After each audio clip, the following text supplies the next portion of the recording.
क्या हो अगर मैं कहूँ कि हम सबने बचपन में जो एक बहुत ही सीधी-सादी कविता सुनी है, वो असल में एक गहरी और टाइमलेस कहानी की बनावट लिए हुए है। चलिए आज इस जानी-पहचानी कविता को एक 4 एक्ट वाले नाटक के रूप में देखते हैं। एक ऐसे नज़रिए से जो शायद कभी पहले नहीं सोचा होगा। तो कहानी की शुरुआत होती है इन मशहूर लाइनों से। हमारे हीरो बंदर मामा एक खास मिशन पर हैं। पैजामा पहनकर वो एक बड़ी दावत के लिए निकले हैं। बस यहीं से हमारे नाटक का पर्दा उठता है। और यहीं से शुरू होता है हमारे इस छोटे से नाटक का पहला एक्ट, यानी तैयारी। इसमें हम अपने हीरो से मिलते हैं जो एक बड़े इवेंट के लिए तैयार हो रहे हैं। मतलब ये कोई आम दिन नहीं है, ये एक बहुत ही स्पेशल मौका है। और ये समझना बहुत जरूरी है कि बंदर मामा सिर्फ खाना खाने नहीं जा रहे थे, वो एक दावत में जा रहे थे। अब दावत का मतलब ही होता है जश्न, एक बड़ा सोशल फंक्शन। इसका सीधा मतलब है कि उम्मीदें बहुत बड़ी थीं और ये उनके लिए अपनी शान दिखाने का एक बड़ा मौका था। कविता उनके कपड़ों पर खास जोर देती है, ढीला कुर्ता, टोपी और जूता। लेकिन सबसे अहम लाइन है, पहन बहुत इतराए। मतलब वो सिर्फ चल नहीं रहे थे, बल्कि गर्व से, अक्कड़ से इतरा रहे थे। यहीं पर उनके घमंड की नींव रखी जाती है, जो बाद में उनके गिरने का कारण बनेगी। तो पूरी शान शौकत के साथ बंदर मामा दावत में पहुंच जाते हैं और यहीं से शुरू होता है हमारा दूसरा एक्ट, जहां कहानी आगे बढ़ती है। यहाँ हमारे हीरो का सामना उस चीज से होता है जो उनकी परीक्षा लेने वाली है। कहानी का असली टकराव अब शुरू होने वाला है। और वो चीज है क्या? वो है रसगुल्ले। जो लोग नहीं जानते उनके लिए बता दूं, रसगुल्ले चाशनी में डूबी हुई पनीर की मीठी गोलियां होती हैं और अक्सर इन्हें गर्मा गर्म परोसा जाता है। यहाँ गर्म शब्द को याद रखिएगा, ये आगे की कहानी के लिए बहुत जरूरी है। कविता इसे बहुत ही खूबसूरती से बताती है, रसगुल्ले पर जी ललचाया। ये सिर्फ भूख नहीं है, ये एक जबरदस्त लालच है।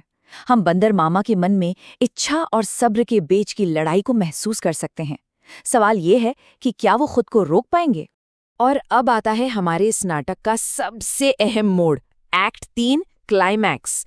ये वो पल है जब सब्र का बांध टूट जाता है और इसका जो नतीजा होता है वो भुलाए नहीं भूलता। कविता यहाँ पर माहौल बनाती है, सस्पेंस क्रिएट करती है।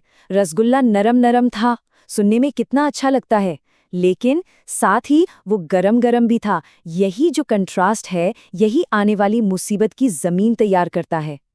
और फिर आता है वो पल, मुंह में रखा गप से, 1 सेकंड की भी देरी नहीं की, कुछ सोचा समझा नहीं, बस यही वो पॉइंट है जहां से वापसी का कोई रास्ता नहीं बचता। वो अपनी इच्छा के आगे पूरी तरह हार मान चुके हैं। और बूम, कहानी अपने क्लाइमैक्स पर पहुंचती है। जीभ जल गई लब से। उनकी जल्दबाजी का नतीजा एकदम तुरंत और दर्दनाक था। कोई वार्निंग नहीं, कोई दूसरा मौका नहीं, सिर्फ सीधा पछतावा। इस दर्दनाक पल के बाद हम कहानी के आखिरी एक्ट में पहुंचते हैं, यानी कि अंजाम। अब कहानी का फोकस उनके जल्दबाजी में लिए गए फैसले के नतीजों और उनकी इमोशनल हालत पर है। उनकी घर वापसी उनके जाने से एकदम उल्टी है। वो शुरुआती अकड़ और शान अब आंसुओं और अफसोस में बदल चुकी है। बंदर मामा रोते रोते वापस घर को आए।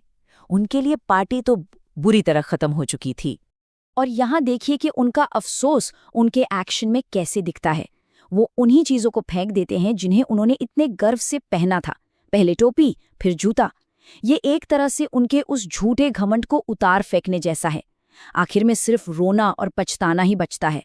तो हमने कहानी को एक नाटक की तरह तो देख लिया, लेकिन सवाल ये है कि ये इतनी सिंपल सी कहानी पीढ़ियों से इतनी पॉपुलर क्यों है? इसका असली मतलब क्या है? इस कविता का जो सेंट्रल थीम है वो है जल्दबाजी और धैर्य के बीच का टकराव। बंदर मामा की कहानी साफ साफ दिखाती है कि जल्दबाजी का नतीजा तुरंत और दर्दनाक होता है। वहीं धैर्य, जिसका जिक्र नहीं है, वो रास्ता है जो शायद बेहतर नतीजों की ओर ले जाता। तो आखिरी सीख क्या मिलती है? ये बेसब्री के नतीजों पर एक ऐसा सबक है जो कभी पुराना नहीं होता।